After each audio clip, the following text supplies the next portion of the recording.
Hello and welcome everyone to this Heidelberg AI event with Professor Yuki Asano from University of Technology in Nuremberg. It's great to see you all here in person. And just that you know, the general schedule is that we first have a scientific presentation, followed by a scientific discussion, which we will moderate. And then afterwards, we'll have a socializing event with some drinks. Now, for those of you who are attending the first Heidelberg AI event, we are a non-profit and we are looking to foster the local AI community. And we're part of an ecosystem which encompasses the LS Unit Heidelberg, the NCT Data Science Seminar, and Helmholtz Imaging. And especially, we are closely collaborating with the German Cancer Research Center, which lets us use their infrastructure. Thanks again for the technical service people up there in the room. And generally, Heidelberg AI is organized by people from the Division of Medical Image Computing, which is led by Professor Klaus Meyer-Hein. And for DKFZ graduate students, you can actually get credits for this talk, and you have to contact Doreen for this.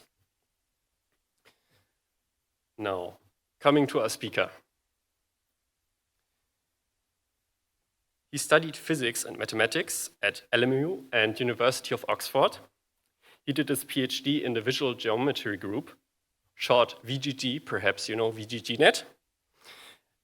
And he was an assistant professor at the University of Amsterdam, where he was the head of the Qualcomm UVA lab. And now he's a full professor since October 2024 at University of Technology Nuremberg, where he's head of the Fundamental AI Lab, short FUN.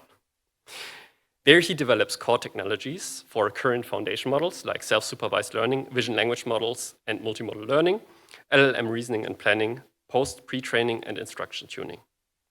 Further, he's area chair for all of the large computer vision and machine learning conferences. Now, looking at some of his research and some of his prior work, which he won't present, but he has great presentations for this on his personal website, which is ImageNet Worth on Video, where they basically train a dino model with just one video of walking tours and achieve competitive performance, and one image distillation where they achieve 69% performance on ImageNet based on just one image. So the gist is that you can do self-supervised learning in a very small setting. You just have to select the right data. Now, in this talk, he will mainly focus on his new research with a focus on foundation models. For example, how well do text-only large language models naturally align with the visual world? So short, do better language models have CRISPR vision? And without further ado, I would like to hand over to our speaker. Give him a round of applause. All right, thanks for the kind introductions. Thanks everyone for being here. Great that you can get course credits. That's nice. Should have made the talk a bit more difficult, I guess. So yeah, this is the title, Post-Pretraining in Vision and Language Foundation Models. Post-pretraining is sort of what we're calling the upgrading of existing foundation models. So if Meta puts out Llama and we fine-tune it further, I'll call it post-pretraining, so no particularly technical definition. I'll have a bit more on that later. It's especially what we've been recently doing for vision models, where we take, for example, Dino V2, which were sort of the state-of-the-art vision models, and we fine-tune them further in order to improve them. We're also doing some efforts of training models from scratch. The effort from where we train on one video is one of them. We're exploring this also on like much larger scale at the moment. Just a brief note what our lab does. So the Fun AI lab, self-supervised representation learning is one of the big topics, vision language, exploring the interplay between these two modalities. Video and temporal learning is, I think, one of the big bets that we're taking, where we think that the next best vision models will all come from video data, essentially, because images are strictly, in theory, a subset of video, while in video you can learn all that much more. We'll explore that a bit. And also large language models, where we're looking into reasoning at the moment. Right. I'll give sort of everyone a brief recap, an introduction to what I define as self-supervised learning in this case. So you know the story about supervised learning, where we need data as well as labels, and these labels can be simple human-provided labels or pixels or bounding boxes. And together with these two, we have supervised learning. And of course, the right-hand side is the expensive part, right? This requires sometimes expert knowledge, so I wouldn't be able to name what kind of bird this is, for example, or labeling every single pixel can take quite a lot of time. Yet still, we want to train neural networks, and that's why self-supervised learning is here to the rescue, where you basically replace the supervised signal, where you would need humans to label this, with what we call a self-supervised signal that we sort of define in a way that A, doesn't require labels, and B, is differentiable. And we'll get to some ideas of that in a second. But yeah, for now, all you need is that it doesn't require labels and it needs to give you a gradient. And then with self-supervised learning, you can do a bunch of things.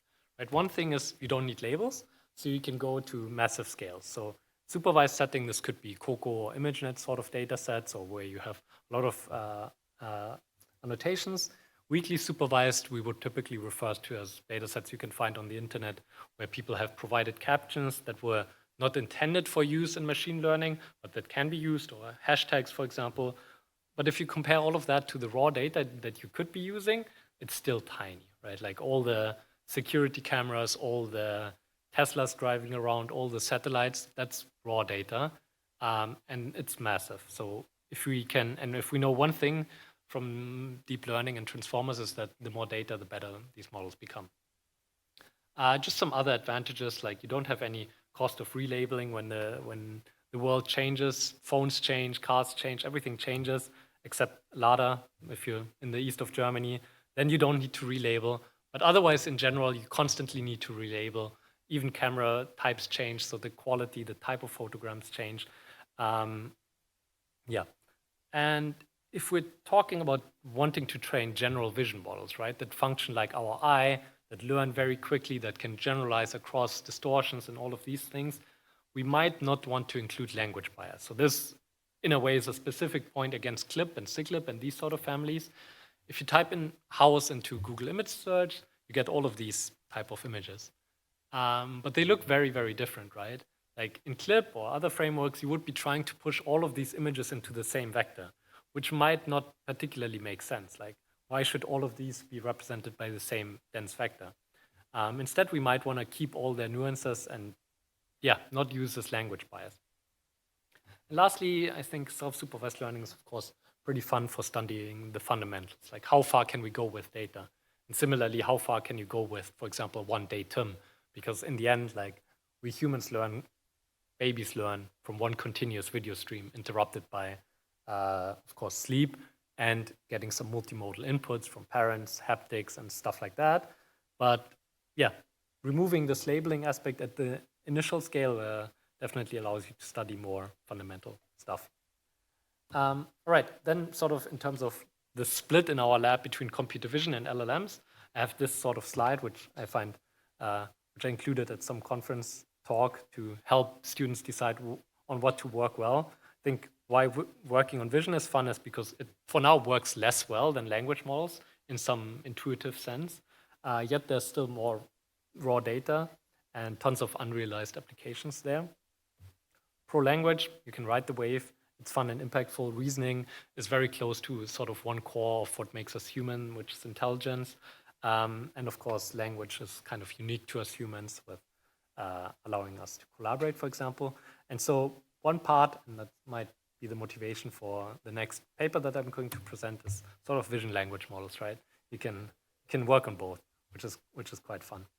All right, so let's dive into this topic. Yeah, multiple modalities.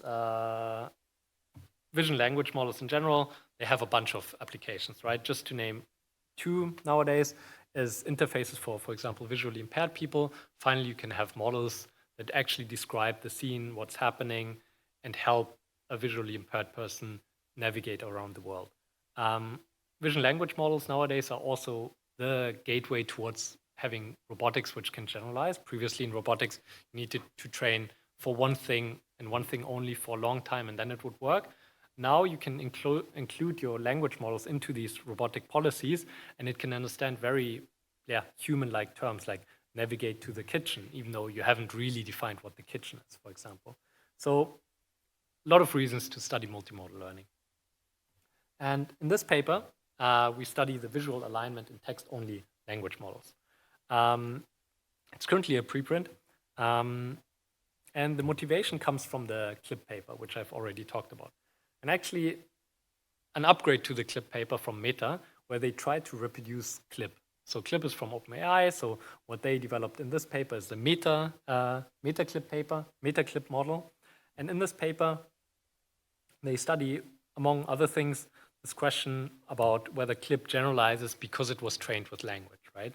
So language, in theory, would allow us to generalize. If I described to you how a horse looks, how a rhinoceros looks, and then I explained to you a unicorn would look like this, you would probably be able to identify a unicorn quite well. So language, in theory, has this thing.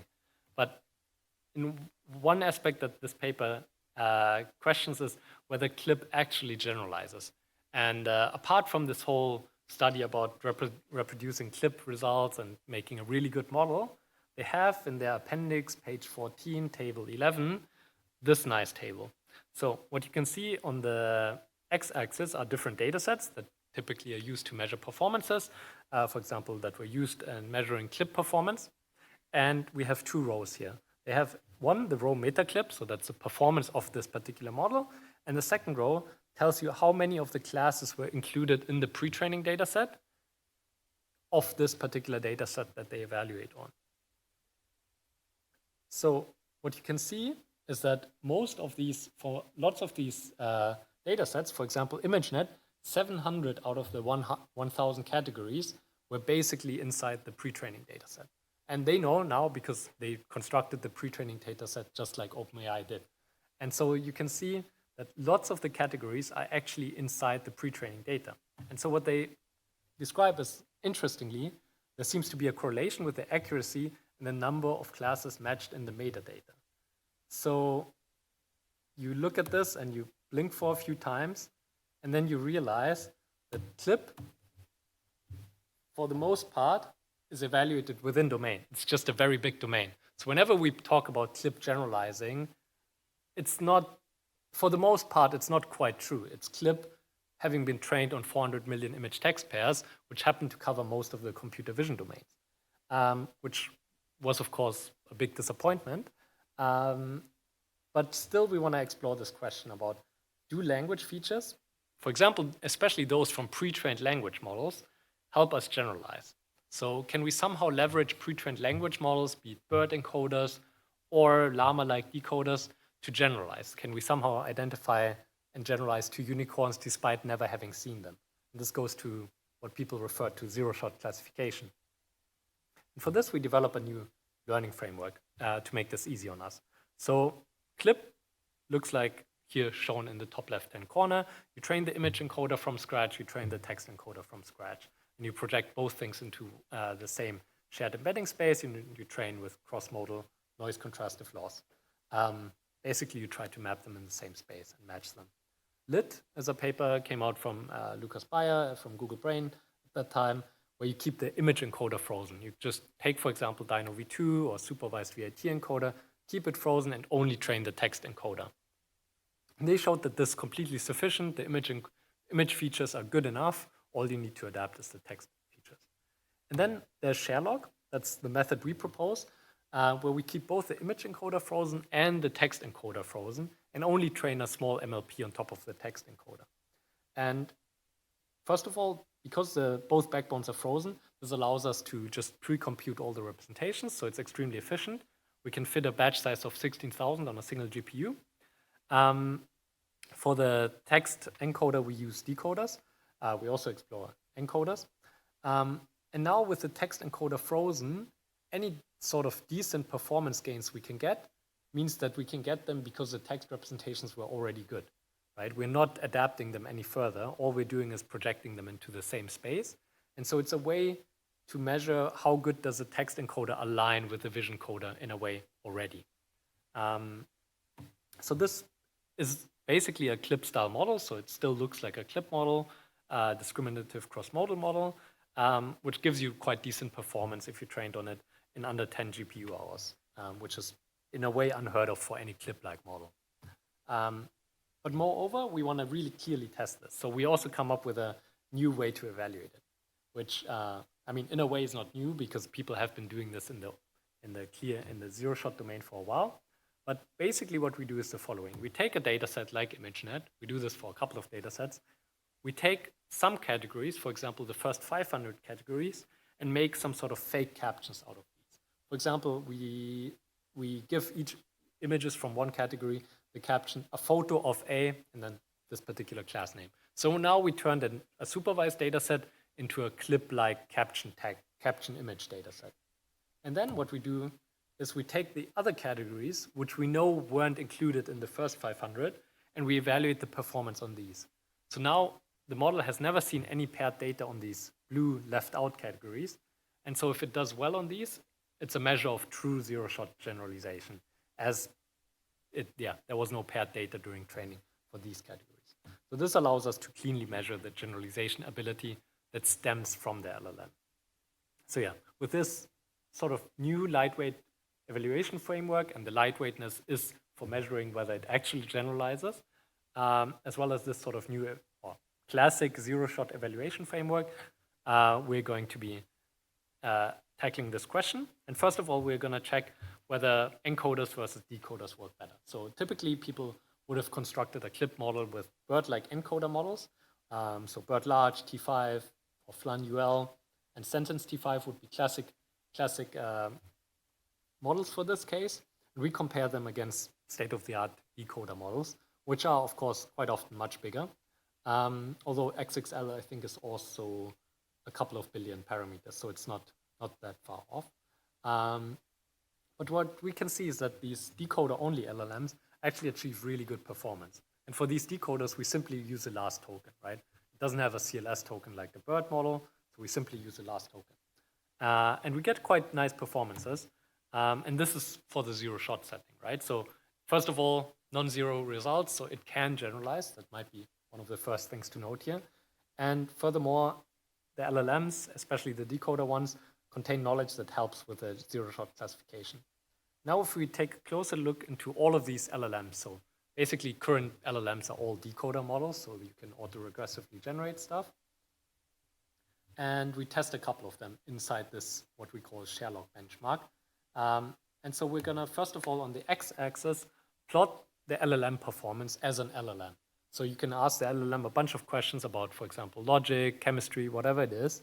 That's what the massive multitask language understanding benchmark does. So it tests the LLM about how good it is as an LLM, essentially. And then on the y-axis, we plot the performance of how good this model is when we include it inside our Sherlock model. So how good of a generalization you can get when you include it in this model. And what we can see here is that it nicely correlates, and you can see that the best models far outperform the, for example, sentence T5 model.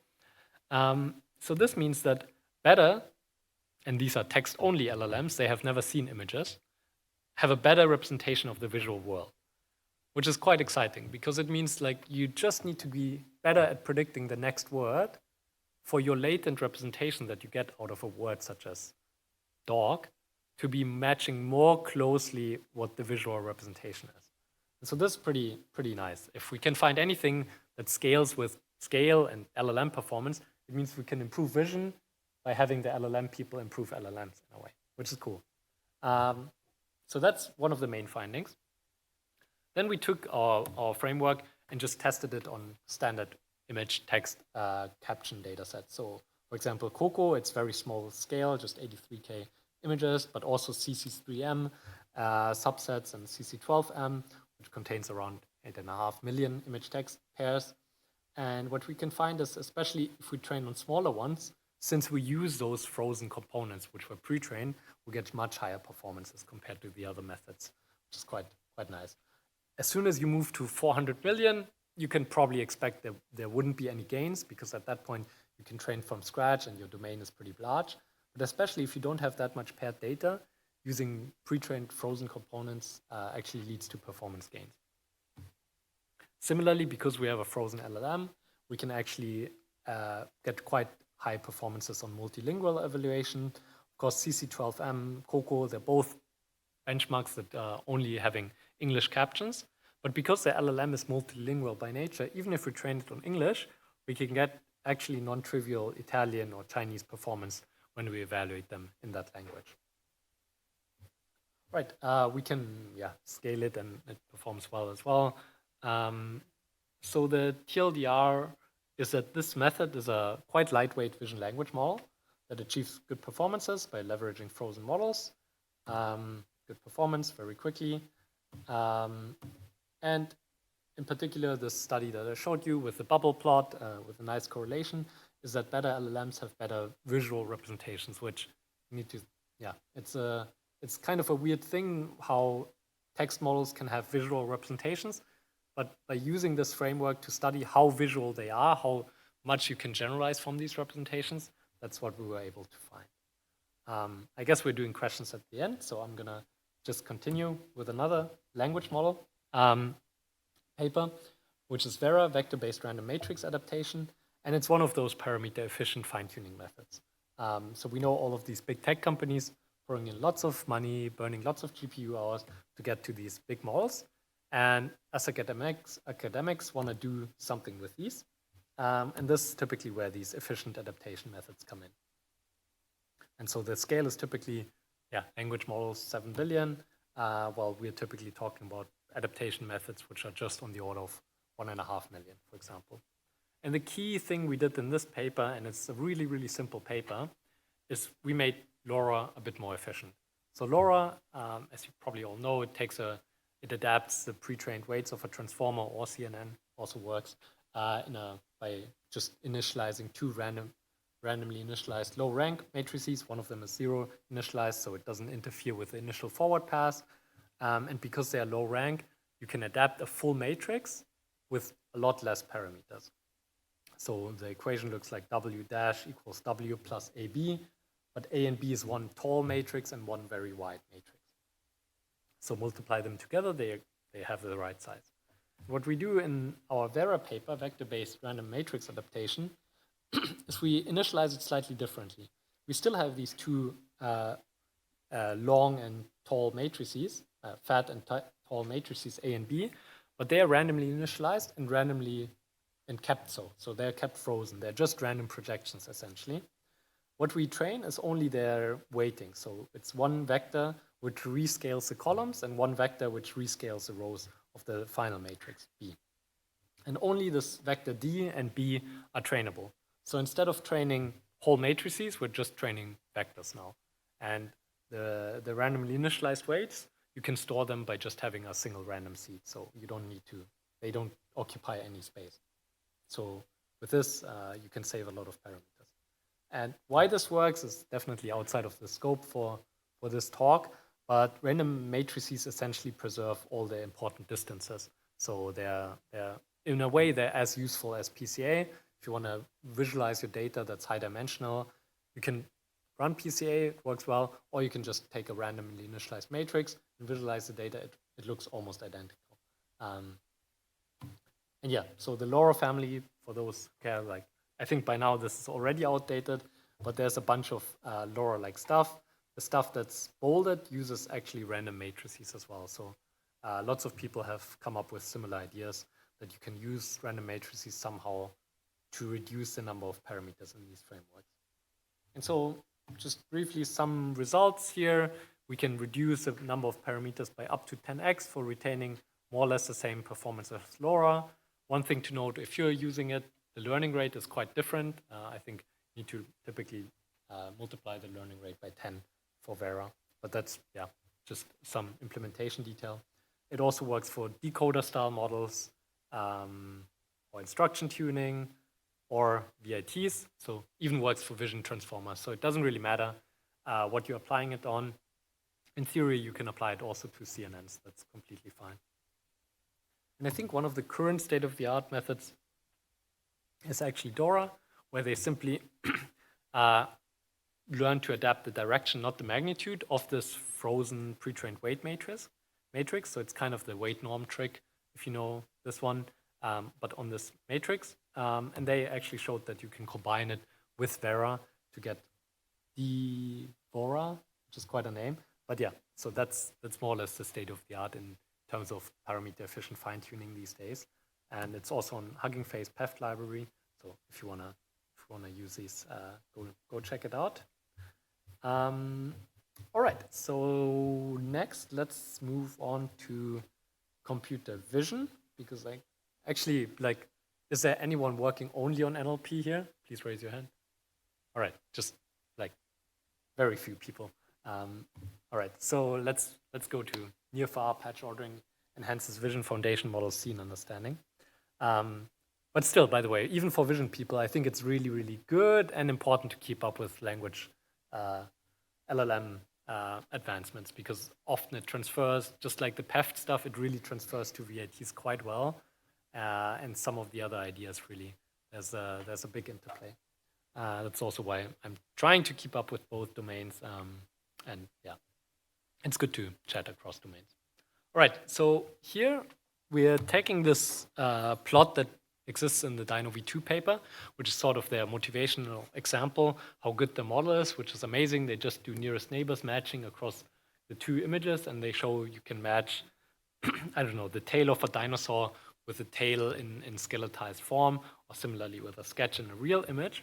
But then if you try to do this actually, how you expect it would be is you take a patch, for example, where it's around the cheek, and you would expect it would return other images where the closest neighbor is another patch of the cheek. But what it actually returns is, oh, the nearest neighbor is actually this random image and it's a tile on the floor. Or it's this other random image and it's a tile of the wall. So in practice, it doesn't really work all that well. So the figure is quite very well cherry-picked. So we were quite disappointed when we initially looked at this. And not only us, like a lot of people were kind of disappointed by this amazing looking figure. But this gave us sort of the idea that this is actually quite a nice, meaningful task by itself, right? It comes quite naturally for us, this idea of nearest neighbors being consistent. So for example, if we, again, take the query patch to be a shoulder of this BMX rider, we would expect for other images, the closest patch to be, say, another left shoulder, another right shoulder of inside this image and inside the other image, and then maybe it could be the left shoulder, which is next in rank 2, for example, and then everything else, basically. This comes very intuitive to us, and we wanted to put this into a self-supervised representation learning loss. And so we came up with NECO, patch nearest neighbor consistency, and it works pretty simply, actually. So we take an image, we take two crops, we push them through the classic student and teacher encoder setup, where the teacher is just the EMA of the student. And then what we do is ROI align. So we get the dense features out from each encoder. And remember, these are patches, so we typically have like 14 by 14 or 16 by 16 set of image features out. Now we do ROI align such that what we get out, FT and FS in this case, they look at the same shared space. So for example, they wouldn't be looking at things which are only present in one image. We only care about the stuff that's present in both of these crops. And we similarly encode some other images inside the badge. We call them reference patches. Now what we do is we compute the similarities between all of these patches of this image with a cafe to all those reference patches. And we can get a distance matrix by simply doing 1 minus all the cosine similarities. And now we get how similar they are to all of these references. And we do the same at the top, right? Now, of course, we want those to be the same. So the patch that is showing the croissant, let's say, should be similarly far away from a patch that's the jungle and a cat in the other images as when you did it in the top teacher pathway. But instead of enforcing these directly, which can lead to collapse, we're going to be applying differentiable sorting and then saying the ranks of these two should be the same. And why ranking? Ranking is actually quite stable. Like even if the model wants to collapse everything down to a single point, let's say to the 0 space, that would typically satisfy, for example, the loss if you applied one between the blue square and the orange square, or the pink square, but it wouldn't satisfy the ranking one, right? The ranking is always discrete. You cannot trivially solve this. So it's a much nicer loss actually to optimize in terms of self-supervised setting. And the way we evaluate this is by something that people from DeepMind came up with, which is called visual and context segmentation via dense nearest neighbors retrieval. And it's quite trivial. You have a data set where you have segmentations, and you embed your whole training data set's spatial features into a very big KNN database. So you embed all the patches alongside their labels. So every label, every patch has some sort of label, right? Be it background or rider or horse or things like that. And then at test time, you simply retrieve the nearest neighbor for every patch that you have. And then say, okay, the label is rider because that's what the nearest neighbor was. So in a way, it's a very clean way how you can get semantic segmentation out without having to further fine-tune a linear layer or something like that, which is nice. So this is hyperparameter-free evaluation, and it's also fairly quick. And this is called in-context semantic segmentation. And on this benchmark, we outperform the Dino V2 backbone by quite a bit. So we start off with the Dino V2 backbone. So that's our starting point, right? So we should definitely be higher than that. And then we apply our loss for, what was it, like 16 GPU hours again, something like that. And we get massive gains on this benchmark. Same for other data sets as well, like ADE20K and COCO. And yeah, we can match the performance of Dino V2R with 10 to 15 times less labeled data in this case. Or if we use the whole data set, we can increase the performance by plus 5% or something. And yeah, qualitatively, it looks roughly like this, where you can see these are really, really crisp predictions. And all of this just from doing self-supervised nearest neighbors on the data set without fine-tuning anything after training. Of course, we're embedding the training data set along with its labels. That's why it works pretty well, of course, but there's no further training involved. And actually, just to highlight that it is actually training, you can see at the top right that it is actually like predictions. Top right, the image next to the airplane, you can see there's something going wrong there. But also, I don't know what that image is. But yeah, so these are actual predictions from our model. So it works pretty well. And we can, of course, do the same check that we did at the beginning in terms of retrieving nearest neighbor patches. For the horse, again, Dino V2 does something slightly weird. It doesn't really retrieve the correct patches. In our case, it retrieves correct patches. The first 4 patches are actually all coming from the same image, which makes sense since it's a very, very similar image. Same for the bottom example. If we want to find the nearest neighbors of a patch that's from a piece of train, yeah, it also retrieves patches that are from a piece of train, while Dino V2R does something slightly different. And Dino V2 and Dino V2R perform the same, by the way. So registers or no registers doesn't make a big difference here. We can also do more classical evaluations like training a linear convolutional layer on top that does semantic segmentation, or full fine-tuning also works, and we get nice gains. And we can also start from different pre-trained weights. So we can start from, for example, the iBot backbone or the Dino backbone, time-tuning backbone, which we'll actually go to in a bit, Leopard, Grybo, and all of these. Whenever you see a blue number, it means we improve the performance. Whenever you see a red number, we would be decreasing the performance, but this is luckily not the case. So it works really well as a post-pre-training method.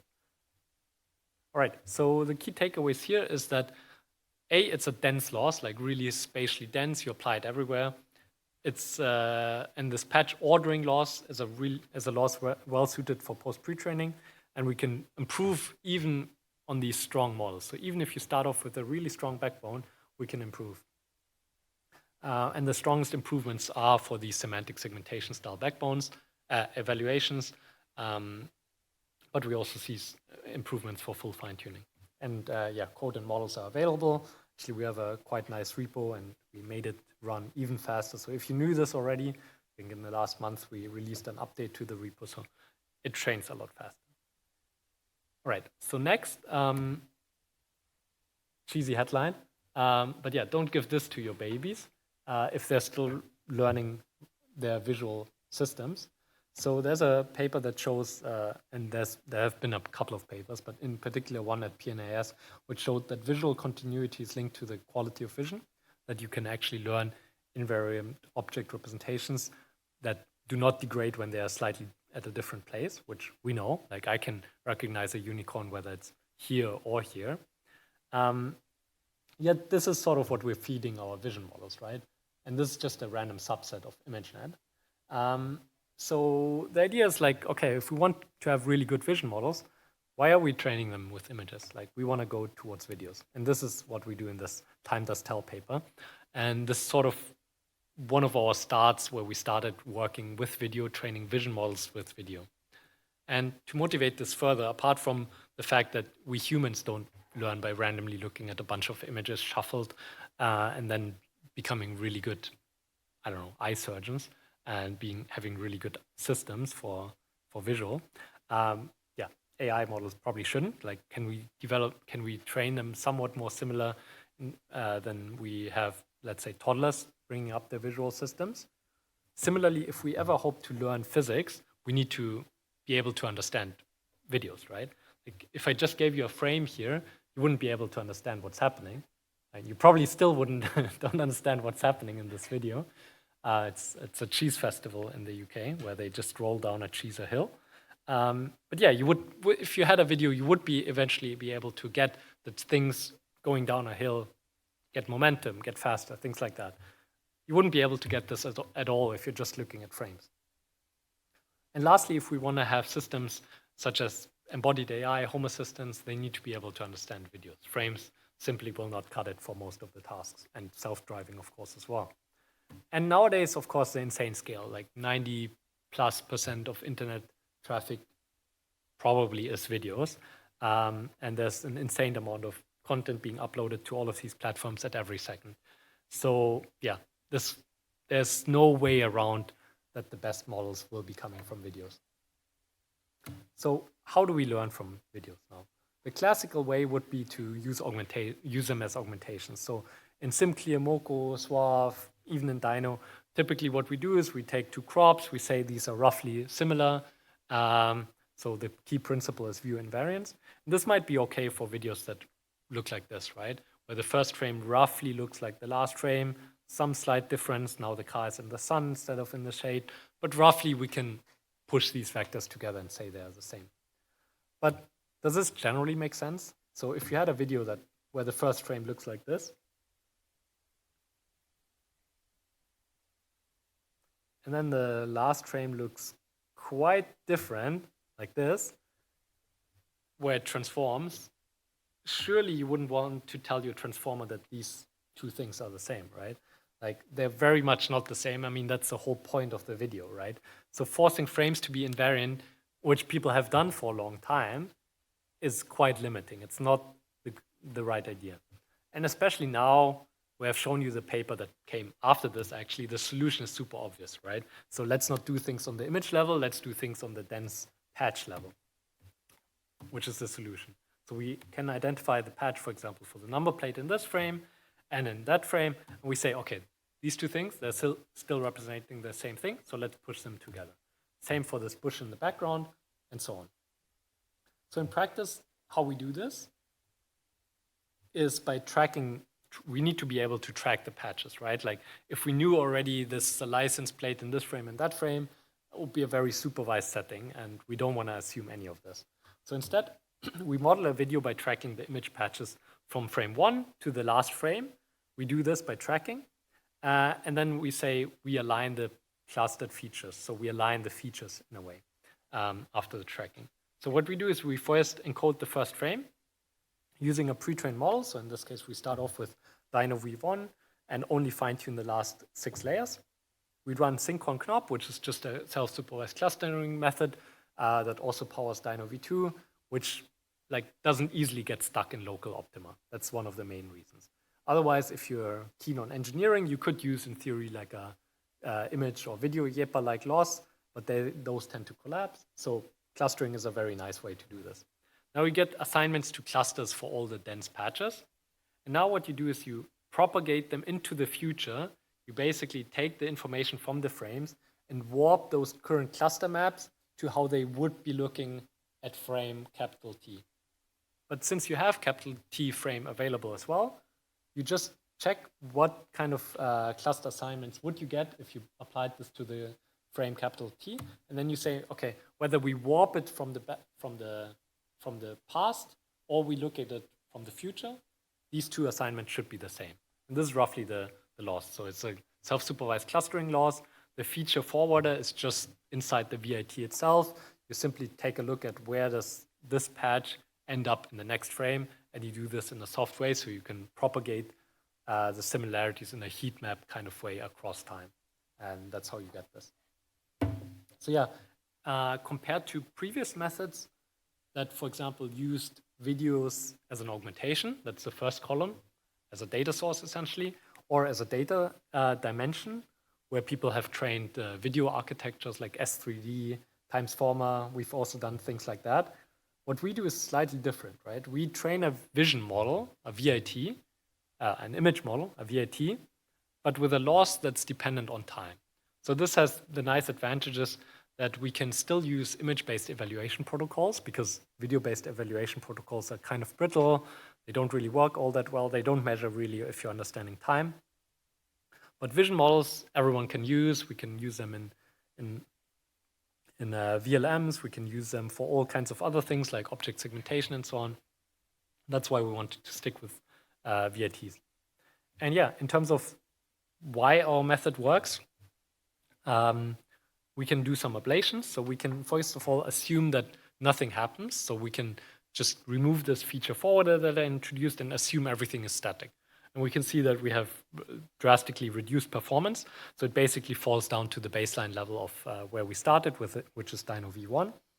Similarly, if we just applied 2 frames or 1 frame, we wouldn't be getting any of the gains that we get from the temporal information. So we really are leveraging the fact that it's a video in order to get better performances out. And yeah, we get state-of-the-art, or back then it was state-of-the-art, on video benchmarks, but also on image benchmarks, which was one of our main goals. Some qualitative results I'm going to skip. So yeah, some of the key takeaways are that videos provide a rich supervision signal. Don't use frame invariance across time, but instead use patch level invariance. We can improve upon the strong Dyno model, strongest improvements in unsupervised segmentation. For those that are keen, there's a whole history of using videos for training image models that goes back to quite a while ago, and they're all very good ideas that might get relevant again. And we also have some work in progress that we're going to put on archive soon. We're basically upgrading this feature forwarder to using a point tracker, which is much more accurate, much more fine-grained, which is the main difference to the previous work, and it works a lot better. All right, so yeah, I know I've rushed a bit through things. I've also skipped actually some works, but I'm very keen to hear your questions, so I thought that was a good point in time to give the mic to you. Thanks.